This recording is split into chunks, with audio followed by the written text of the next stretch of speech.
வணக்கம். மாலை முரசு செய்திகளை விரிவாக பார்ப்பதற்கு முன் தலைப்புச் செய்திகளை பார்க்கலாம்.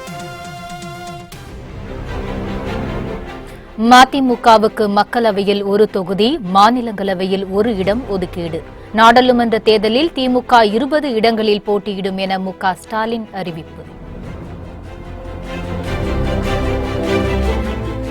சென்னையில் விஜயகாந்த் தலைமையில் தேமுதிக உயர்மட்ட குழு ஆலோசனை. நாடாளுமன்ற தேர்தலில் யாருடன் கூட்டணி என்பது நாளை அறிவிக்கப்படும் என தகவல். இரட்டை இலை சின்னம் தொடர்பான வழக்கு விவகாரம். டெல்லி உயர்நீதிமன்ற தீர்ப்பை எதிர்த்து உச்சநீதிமன்றத்தில் தினகரன் மேல்முறையீடு.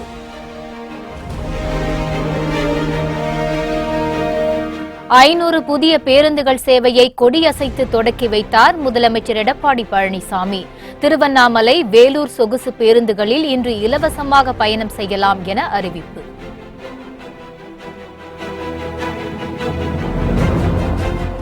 முதலமைச்சர் எடப்பாடி பழனிசாமியுடன் அன்புமணி ராமதாஸ் சந்திப்பு. கூட்டணியின் போது அளித்த 10 அம்ச கோரிக்கைகளை நிறைவேற்ற வலியுறுத்தல்.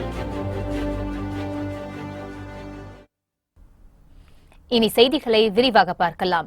சென்னை தலைமைச் செயலகத்தில் முதலமைச்சர் எடப்பாடி பழனிசாமியை சந்தித்த பின் அன்புமணி ராமதாஸ் செய்தியாளர்களை சந்தித்து பேசினார். அப்போது பேசிய அவர், மக்கள் நலன் சார்ந்த கோரிக்கைகளை முதலமைச்சரிடம் முன்வைத்ததாக குறிப்பிட்டார். மேலும் தமிழகம் முழுவதும் மதுக்கடைகளை முற்றிலும் அகற்றுவதில் பாமக உறுதியாக உள்ளதென்றும் அவர் குறிப்பிட்டார்.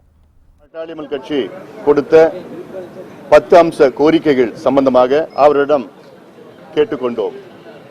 இது தமிழ்நாட்டு நலன் சார்ந்த கோரிக்கைகள். இன்னும் 2 ஆண்டு காலத்திற்குள் பூரணமாக தமிழ்நாட்டில் மதுவிலக்கு கொண்டு வர வேண்டும் என எங்கள் கோரிக்கையாக நாங்கள் இந்த 10 அம்ச கோரிக்கைகள் வைத்தோம். அதையும் முதலமைச்சர் நிச்சயமாக நான் பரிசீலனை எடுத்துக்கொண்டு அதற்கு அறிவிப்புகள் கொண்டு வருவேன் என்று உறுதியளித்திருக்கிறார்கள்.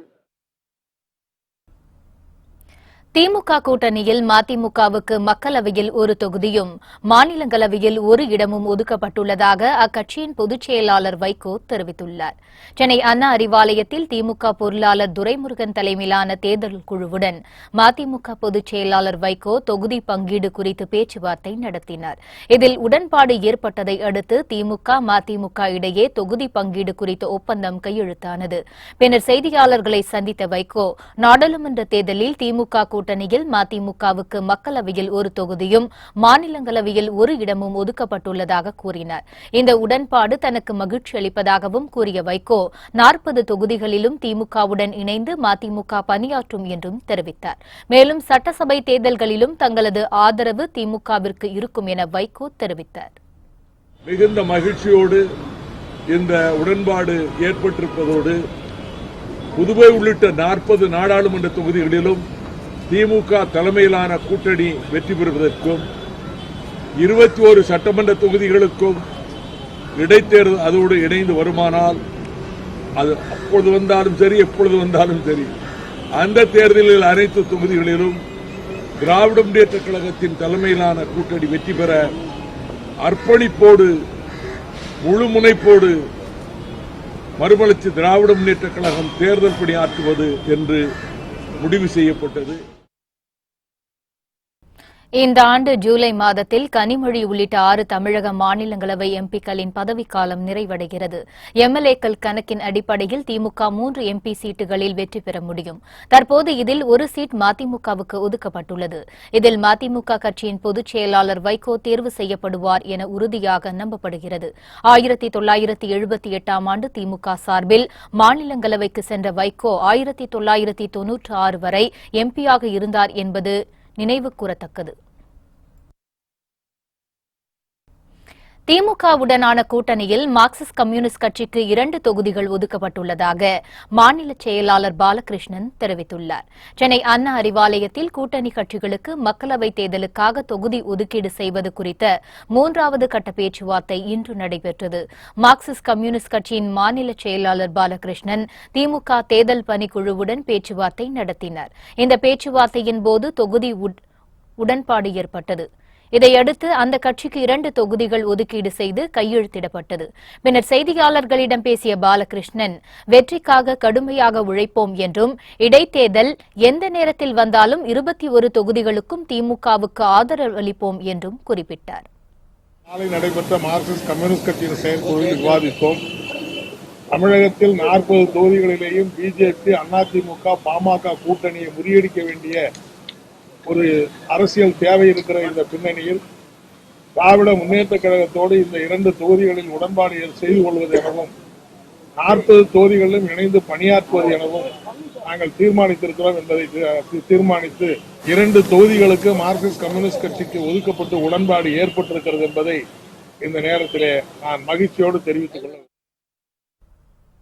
நாடாளுமன்ற தேர்தலில் திமுக 20 தொகுதிகளில் போட்டியிடும் என அக்கட்சித் தலைவர் மு ஸ்டாலின் தெரிவித்துள்ளார். சென்னை அண்ணா அறிவாலயத்தில் செய்தியாளர்களை சந்தித்த அவர் திமுகவில் கூட்டணி குறித்த பேச்சுவார்த்தை நிறைவடைந்ததாக கூறினார். மக்களவைத் தேர்தலில் திமுக 20 தொகுதிகளில் போட்டியிடும் என்றும் மீதமுள்ள 20 தொகுதிகள் கூட்டணி கட்சிகளுக்கு ஒதுக்கப்பட்டுள்ளதாகவும் கூறினார். அத்துடன் வரும் 13ஆம் தேதி ராகுல்காந்தி பங்கேற்கும் கூட்டத்தில் கூட்டணி கட்சித் தலைவர்கள் அனைவரும் பங்கேற்பார்கள் என்று கூறினார். மேலும் மனிதநேய மக்கள் கட்சிக்கு இந்த தேர்தலில் இடம் இல்லை என்று கூறிய ஸ்டாலின் திமுகவுக்கு ஆதரவு அளிக்கும்படி அக்கட்சித் தலைவர் ஜவாஹிருல்லாவிடம் கேட்டிருப்பதாகவும் தெரிவித்தார். தமிழ்நாட்டை பொறுத்தவரையில் அமைந்துள்ள கூட்டணி கட்சிகளுக்கு எத்தனை தொகுதிகள் ஒதுக்குவது என்று அந்த பணியை முழுமையாக இன்றோடு நாங்கள் முடித்திருக்கிறோம். 20 தொகுதிகள் கூட்டணி கட்சிகளுக்கு கொடுக்கப்பட்டிருக்கிறது. ஆக திராவிட முன்னேற்ற கழகம் 20 தொகுதிகளில் போட்டியிடக்கூடிய சூழ்நிலை உருவாக்கியிருக்கிறது. நாளை மறுநாள் 7ஆம் தேதியிலிருந்து கூட்டணி கட்சிகளுக்கு கொடுக்கப்பட்டிருக்கக்கூடிய அந்த எண்ணிக்கையின் அடிப்படையில் எந்தெந்த தொகுதிகளை ஒதுக்குவது என்பதை பற்றி விரைவில் அறிவிக்கும். நாடாளுமன்ற தேர்தலில் யாருடன் கூட்டணி என்பது குறித்த அறிவிப்பை தேமுதிக நாளை வெளியிட உள்ளதாக தகவல்கள் தெரிவிக்கின்றன. தேமுதிக தலைவர் விஜயகாந்த் தலைமையில் சென்னை கோயம்பேட்டில் உள்ள அக்கட்சியின் தலைமை அலுவலகத்தில் கட்சியின் பொதுக்குழு கூட்டம் இன்று நடைபெற்றது. இக்கூட்டத்தில் கட்சியின் உயர்மட்ட குழு உறுப்பினர்கள் மற்றும் மாவட்ட செயலாளர்கள் பங்கேற்றனர். மேலும் கூட்டத்தில் கட்சியின் பொருளாளர் பிரேமலதா விஜயகாந்த், துணை பொதுச் செயலாளர் சுதீஷ் உள்ளிட்ட முக்கிய நிர்வாகிகள் கலந்து கொண்டனர். இந்த கூட்டத்தில் நாடாளுமன்ற தேர்தலில் தேமுதிகவுக்கு வெற்றி வாய்ப்புள்ள தொகுதிகள் குறித்தும் அதிமுக கூட்டணியில் கேட்டு பெற வேண்டிய தொகுதிகள் தொடர்பாகவும் ஆலோசிக்கப்பட்டது. இது தொடர்பாக கட்சியின் உயர்மட்ட குழு உறுப்பினர்கள், மாவட்ட செயலாளர்கள் கருத்துக்களை விஜயகாந்த் கேட்டறிந்தார். சுமார் 1 மணி நேரமாக நடைபெற்ற ஆலோசனைக் கூட்டத்திற்கு பின் மக்களவைத் தேர்தலில் தேமுதிக யாருடன் கூட்டணி என்பது குறித்த அறிவிப்பு நாளை வெளியிடப்படும் என தகவல்கள் வெளியாகியுள்ளது.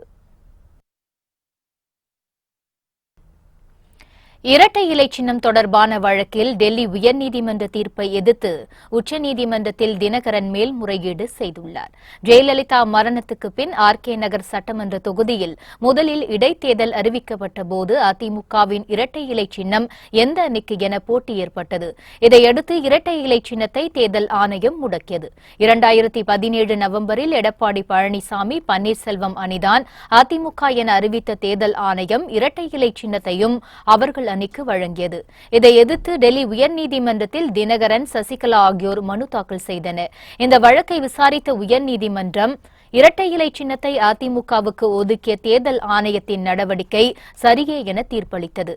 இந்த தீர்ப்பை எதிர்த்து தினகரன் சார்பில் உச்சநீதிமன்றத்தில் மேல்முறையீடு செய்யப்பட்டுள்ளது. போக்குவரத்து துறை சார்பில் 500 புதிய பேருந்து சேவையை முதலமைச்சர் எடப்பாடி பழனிசாமி கொடியசைத்து துவக்கி வைத்தார். சென்னை தலைமைச் செயலகத்தில் முதலமைச்சர் எடப்பாடி பழனிசாமி 500 புதிய பேருந்துகளை மக்களின் பயன்பாட்டிற்காக அர்ப்பணித்தார். போக்குவரத்து துறை சார்பில் விழுப்புரம், கும்பகோணம், சேலம், கோவை உள்ளிட்ட மண்டலங்களுக்கு 133 கோடி ரூபாய் மதிப்பீட்டில் 500 புதிய பேருந்துகளை முதலமைச்சர் கொடியசைத்து இன்று துவக்கி வைத்தார். விழுப்புரம் அரசு போக்குவரத்து கழகத்திற்கு 198 பேருந்துகளும், சேலம் அரசு போக்குவரத்து கழகத்திற்கு 134 பேருந்துகளும், கும்பகோணம் அரசு போக்குவரத்து கழகத்திற்கு 160 பேருந்துகளும் வழங்கப்பட்டன. இதேபோல் சென்னை மாநகரத்திற்கு புதிய மாநகர மற்றும் சிறிய பேருந்துகளையும் முதலமைச்சர் எடப்பாடி பழனிசாமி துவக்கி வைத்தார். சென்னை மாநகர போக்குவரத்து கழகத்திற்கு 8 பேருந்துகள் வழங்கப்பட்டன. திருவண்ணாமலை, விழுப்புரம் பகுதிகளுக்கு ஏசி வசதியுடன் கூடிய பேருந்துகளும் இன்று முதல் இயக்கப்படுகின்றன. இந்த சொகுசு பேருந்துகளின் அறிமுக நாளான இன்று ஒரு நாள் மட்டும் பொதுமக்கள் இலவசமாக பயணம் செய்யலாம் என்று அறிவிக்கப்பட்டுள்ளது. அப்போது புதிய பேருந்துகள் உள்ளே சென்று முதலமைச்சர் எடப்பாடி பழனிசாமி ஆய்வு மேற்கொண்டார். இந்நிகழ்ச்சியில் துணை முதலமைச்சர் ஓ பன்னீர்செல்வம், போக்குவரத்து துறை அமைச்சர் MR விஜயபாஸ்கர், தலைமைச் செயலாளர் கிரிஜா வைத்தியநாதன் மற்றும் அமைச்சர்கள், உயர் அதிகாரிகள் ஆகியோர் பங்கேற்றனர். தேமுதிகவுடன் கூட்டணி குறித்த அறிவிப்பு விரைவில் அறிவிக்கப்படும் என அமைச்சர் ஜெயக்குமார் தெரிவித்தார். சென்னை ரிப்பன் மாளிகையில் நடைபெற்ற அரசு நிகழ்ச்சியில் பங்கேற்ற பின் செய்தியாளர்களை சந்தித்த அவர், அதிமுக பலம் பொருந்திய இமயமலை இயக்கம் என குறிப்பிட்டார். விஜயகாந்த் உடல்நிலை குறித்து விசாரிக்கவே அவரை சந்தித்ததாக சுட்டிக்காட்டிய அமைச்சர் ஜெயக்குமார், அனைத்து இயக்கத்திற்கும் தனித்தன்மை உண்டு என தெரிவித்தார். திமுகவின் நடைமுறைகள் மக்கள் நலன் திட்டங்களுக்கு எதிராகவே உள்ளது எனவும், அவர்களுக்கு நாடாளுமன்ற தேர்தலில் பொதுமக்கள் தக்க பாடம் புகட்டுவார்கள் என்றும் அவர் விமர்சித்தார். மேலும் நாளை நடக்கும் பிரதமர் மோடி தலைமையிலான பிரச்சார கூட்டத்தில் அதிமுக தலைமையிலான அனைத்து கூட்டணி கட்சி தலைவர்களும் பங்கேற்பார்கள் எனவும் அமைச்சர் ஜெயக்குமார் குறிப்பிட்டார். நம்முடைய அருமை சகோதரர் நடிகர் திரு விஜயகாந்த் அவர்களை பொறுத்தவரை தேசிய முற்போக்கு திராவிட முன்னேற்ற கழகத்தினுடைய ஒரு தலைவர். எனவே அவர் ஒரு உடல்நிலை சரியில்லாத போது ஒரு மரியாதை நிமித்தமாக அவர் உடல்நிலை குறித்து நலம் விசாரிப்பதற்காக சென்றது என்பது அது நீங்க கொச்சைப்படுத்தக்கூடாது. எந்த நிலையிலும் சரி எங்களுடைய தனித்தன்மை எந்த நிலையிலும் நாங்கள் இழக்க மாட்டோம். அது மாண்புமிகு துணை முதலமைச்சர் சொன்னாரு, உறுதியா வருவாங்க. அதே போன்று கூட்டணி கட்சி தலைவர்கள் எல்லாம் உறுதியாக மேடையில் அமர்வார்கள். அதான் சொன்ன உறுதியாக வருவார் என்று துணை முதலமைச்சர் சொன்னதுதான் நான் மீண்டும் ரீஇட்டரேட் பண்றேன். உறுதியாக வருவார். தமிழக மக்கள் தங்களுடன் இருப்பதால் மக்களவைத் தேர்தலில் 40 தொகுதிகளிலும் எளிதாக வெற்றி பெறுவோம் என அமமுக துணை பொதுச் செயலாளர் டிடிவி தினகரன் திட்டவட்டமாக தெரிவித்தார். பல்வேறு நிகழ்ச்சிகளில் பங்கேற்பதற்காக இன்று கன்னியாகுமரி சென்ற அவர், குக்கர் சின்னம் தங்களுக்கு உறுதியாக கிடைக்கும் என்றும் கூறினார். மக்கள் எங்க கூட இருக்காங்க, அதுதான் நீங்க போற இடங்கள் எல்லாம் அவங்களுடைய ஆதரவு வெளிப்படும். அது மாதிரி அம்மாவுடைய தொண்டர்கள் எங்க கூட இருக்காங்க. தமிழ்நாட்டு மக்களும் எங்களுக்கு ஆதரவா இருக்காங்க. அதனால தமிழ்நாட்டில் உள்ள 39 தொகுதி, பாண்டிச்சேரி சேர்த்து 40 தொகுதிகளில் நாங்கள் மாபெரும் வெற்றி பெறுவோம் என்ற நம்பிக்கை எங்களுக்கு இருக்கு. இரட்டை இலை கொடுக்கப்பட்டதுனால ஒன்றும் அதிமுக வெற்றி பெறல. புதிய சின்னம் குக்கர் சின்னம் தமிழ்நாடுல மக்கள் சார்பாக ஆர்கே நகர் தொகுதி மக்கள் மாபெரும் வெற்றியை தந்தார்கள். அது பிரதிபலிப்பு. இதுதான் தமிழ்நாடு முழுவதும் பிரதிபலிக்க போது இந்த பாராளுமன்ற தேர்தலில். நாட்டை காப்பாற்றுவதற்கும் தீவிரவாத தாக்குதலை தடுப்பதற்குமே சர்ஜிக்கல் ஸ்ட்ரைக் எனப்படும் துல்லிய தாக்குதல் நடைபெற்றதாக மத்திய பாதுகாப்புத்துறை அமைச்சர் நிர்மலா சீதாராமன் தெரிவித்துள்ளார். சென்னையில் செய்தியாளர்களிடம் பேசிய அவர், துல்லிய தாக்குதல் குறித்து செயற்கைக்கோள் புகைப்படம் வெளியிடுவது குறித்து தற்போது கூற முடியாது என்றும், தீவிரவாதத்தை நிறுத்தினால் மட்டுமே பாகிஸ்தானுடன் பேச்சுவார்த்தை நடத்தப்படும் என்றும் கூறினார். தீவிரவாதிகள் மீது மட்டுமே நடவடிக்கை எடுக்கப்பட்டதாகவும், இதனால் பாகிஸ்தான் மக்களுக்கு எந்த பாதிப்பும் ஏற்படுத்தவில்லை என்றும் நிர்மலா சீதாராமன் தெரிவித்தார். நம்ம நாட்டை காப்பாற்றுறதுக்கு டெரர் அட்டாக் வராமல் இருக்கணுன்றதுனால முன்கூட்டியே இன்டெலிஜென்ஸ், அதாவது நம்மளுக்கு இருக்கக்கூடிய செய்திகளை வச்சுட்டு ஒரு அட்டாக் நடந்திருக்கு. இது டெரரிசம்க்கு எதிர்ப்பா, அதாவது அங்கேருந்து நம்மளை சூசைட் பாம்பு அங்கேருந்து டெரர் அட்டாக் பண்ணுறது நம்ம நாட்டில் பண்ணுறவங்களுக்கு அங்கேருந்து ட்ரைனிங் கொடுக்குறாங்கன்ற செய்தி கிடச்சி பண்ணப்பட்ட ஒரு விஷயம். புல்வாமாவில் 40 பேர் நம்ம மக்கள் ஜவான்ஸ் அழிக்கப்பட்டாங்க. அவங்க உயிர் தியாகம் பண்ணதுக்கு நம்ம நாடு பொறுத்துக்கிட்டே எத்தனை நாளைக்கு இருந்தாலும் அங்கேருந்து தான் வருதுன்னு செய்தி கிடச்சதுனால மிலிட்ரி ஆக்ஷன் இல்லாமல் அது அந்த பாயிண்டடாக அங்கே போய் அடிச்சுட்டு வந்திருக்கோம். அங்கிருந்து தான் உற்பத்தி ஆகுதுன்னு தெரிஞ்சு சிவிலியன்ஸ் கிராமத்திலேயோ அது சுத்திப்புறத்தில் இருக்கக்கூடிய ஊரில் இருக்கக்கூடியவங்களுக்கு ஒரு விதமான சேதமும் இல்லாமல் பண்ணிட்டு வந்திருக்கோம். அதனால புல்வாமாக்கு அப்புறம் அங்கே நம்ம பண்ணது மிலிட்ரி ஆக்ஷன் இல்லைன்றதை நம்ம கிளியராக சொல்லிட்டு தான் இருக்கோம். சென்னை அருகே வண்டலூரில் நாளை நடைபெறும் பொதுக்கூட்டத்தில் பிரதமர் நரேந்திர மோடி பங்கேற்பதால் பலத்த பாதுகாப்பு ஏற்பாடுகள் செய்யப்பட்டுள்ளன. நாடாளுமன்ற தேர்தலுக்காக தமிழகத்தில் பாஜக, அதிமுக, பாமக, புதிய தமிழகம் கட்சிகள் கூட்டணி அமைத்துள்ளன. இந்த கூட்டணியின் முதல் பிரச்சார பொதுக்கூட்டம் சென்னை அருகே வண்டலூரில் நாளை நடைபெறவுள்ளது. இதில் பிரதமர் நரேந்திர மோடியும் கூட்டணி கட்சித் தலைவர்களும் பங்கேற்கின்றனர். டெல்லியிலிருந்து சென்னைக்கு விமானத்தில் வரும் பிரதமர் மோடி அங்கிருந்து ஹெலிகாப்டர் மூலம் பொதுக்கூட்டம் நடைபெறும் இடத்துக்கு வருகிறார். இதற்காக பொதுக்கூட்ட மேடையும் ஹெலிகாப்டர் இறங்கு தளமும் அமைக்கப்பட்டுள்ளன. பிரதமர் வருகையை ஒட்டி சென்னையின் முதன்மையான இடங்கள், விமான நிலையம், வண்டலூரில் பொதுக்கூட்டம் நடைபெறும் இடம் ஆகியவற்றில் பலத்த பாதுகாப்பு ஏற்பாடுகள் செய்யப்பட்டுள்ளன. வண்டலூர் அருகே நாளை நடைபெறும் பொதுக்கூட்டத்திற்கு வருகை தரும் பிரதமர் மோடியால் மிகப்பெரிய திருப்புமுனை ஏற்படுத்தும் என பாஜக மாநில தலைவர் தமிழிசை சவுந்தரராஜன் தெரிவித்துள்ளார். சென்னை விமான நிலையத்தில் செய்தியாளர்களை சந்தித்து பேசிய அவர், தேர்தல் பதற்றத்தால் மு.க.ஸ்டாலின் திணறி வருவதாகவும் விமர்சனம் செய்தார்.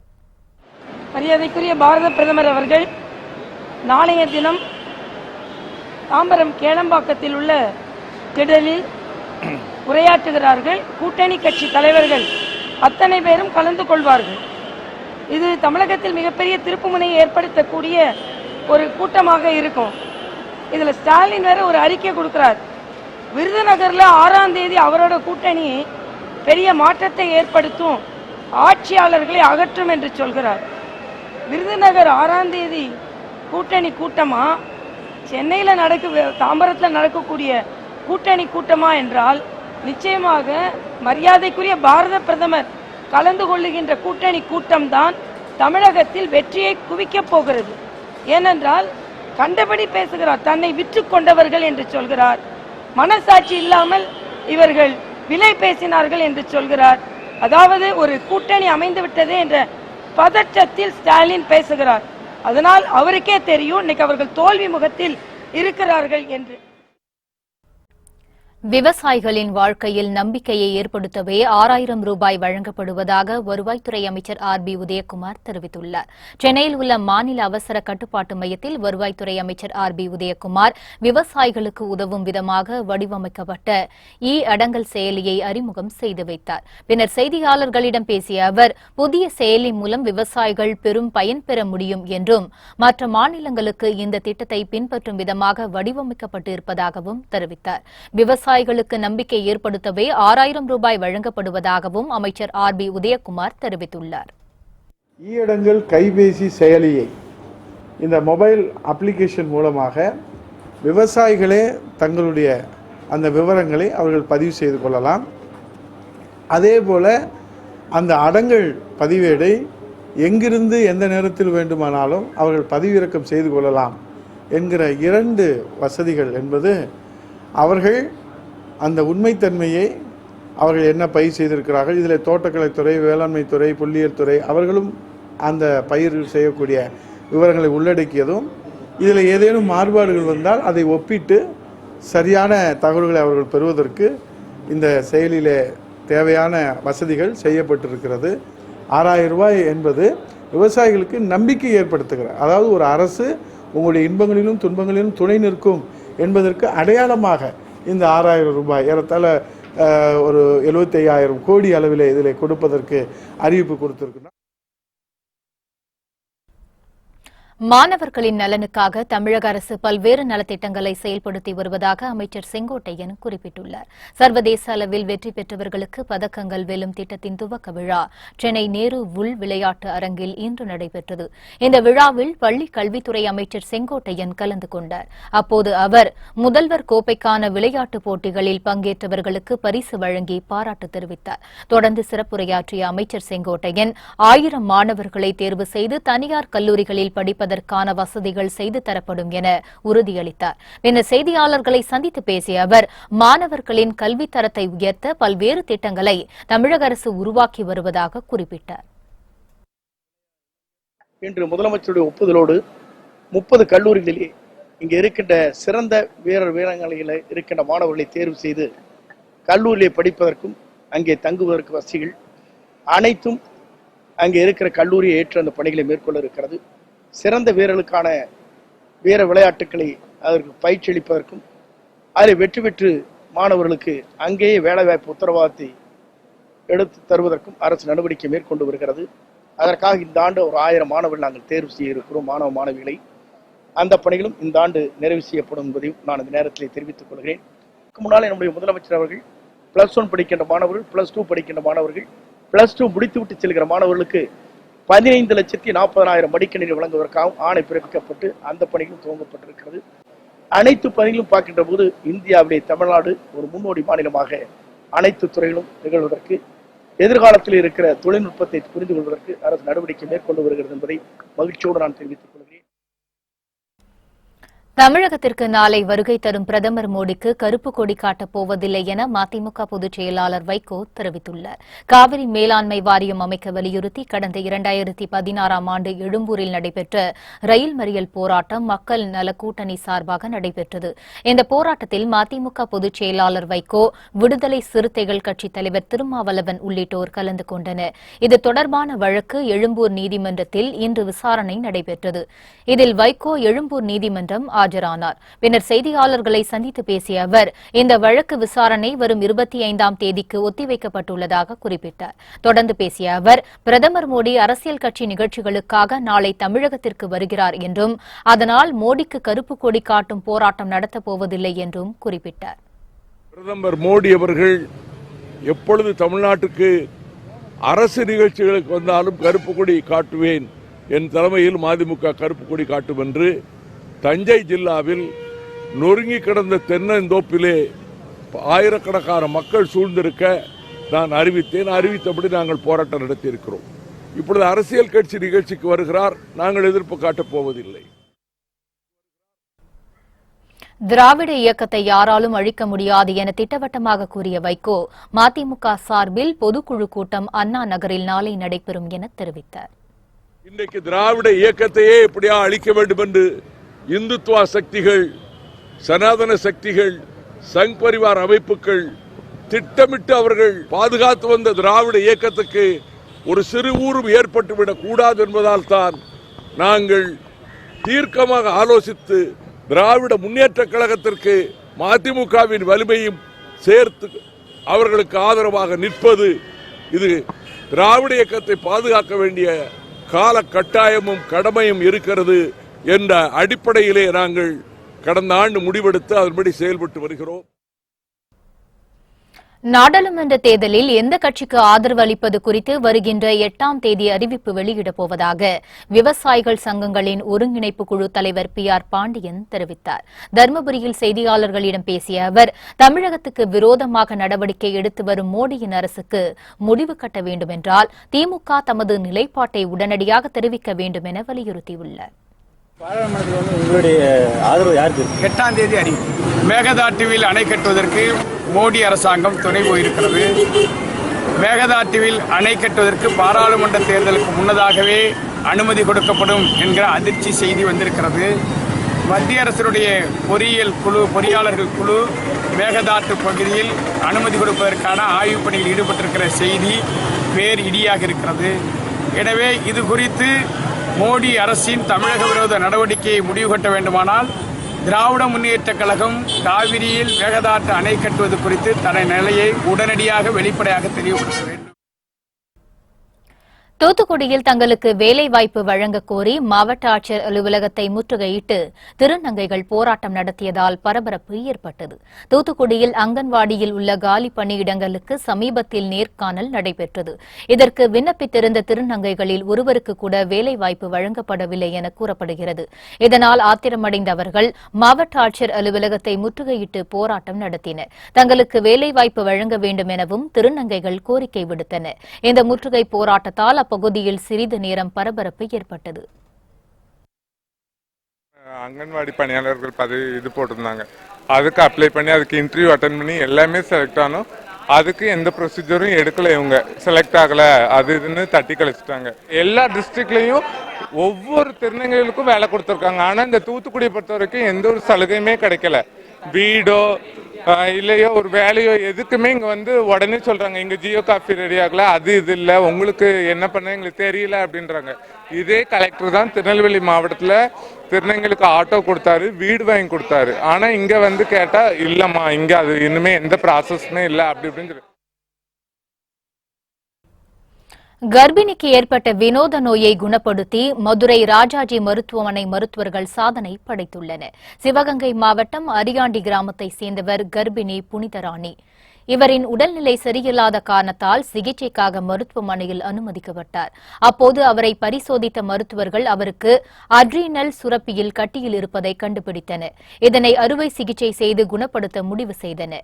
மதுரை ராஜாஜி மருத்துவமனையில் அறுவை சிகிச்சை முடிந்த நிலையில் தாயும் சிசுவும் ஆரோக்கியமாக இருக்கின்றனர் என்று மருத்துவமனை முதல்வர் வனிதா தெரிவித்துள்ளார். மேலும் இந்த கட்டியானது 50 லட்சம் கர்ப்பிணிகளில் ஒருவருக்கு வரக்கூடிய ஒரு வினோத நோய் எனவும் கூறியுள்ளார். கர்ப்பிணி பெண் 30 வாரம் கர்ப்பிணி கால பீரியடு 30 வாரம் ரத்த அழுத்தம் மிகவும் அதிகமாக இருந்தது. ஸோ இந்த அளவு அதிகமான இரத்த கொதிப்பு இருக்கும்போது பாதிப்புகள் அதிகமாக இருக்கும். அட்ரினல் கிளாண்ட் டியூமர் என்று சொல்வோம். அதற்கு பெயர் பியோக்ரோமோசைட்டோமா என்பது. 2 பக்கமும் கட்டிகள் இருப்பது கண்டுபிடிக்கப்பட்டது. படையினரின் மன உறுதியை குலைக்கும் வகையில் தரம் தாழ்ந்து பேசுவதில் காங்கிரஸ் மூத்த தலைவர்களிடையே போட்டி அதிகரித்துள்ளதாக மத்திய அமைச்சர் ரவிசங்கர் பிரசாத் தெரிவித்துள்ளார். டெல்லியில் பாஜக அலுவலகத்தில் செய்தியாளர்களிடம் பேசிய ரவிசங்கர் பிரசாத், புல்வாமா தாக்குதலில் படை வீரர்கள் கொல்லப்பட்டதை விபத்து என காங்கிரஸ் பொதுச் செயலாளர் திக் விஜய் சிங் கூறியதற்கு கண்டனம் தெரிவித்தார்.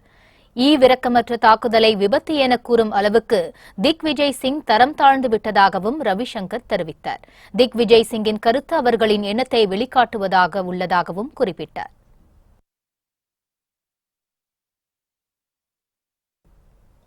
புத்தம் புதிய செய்திகள் அவ்வப்போது முழுமையாக மாலை முரசு தொலைக்காட்சி வழங்கும். இணைந்திருங்கள் மாலை முரசு தொலைக்காட்சியுடன். வணக்கம்.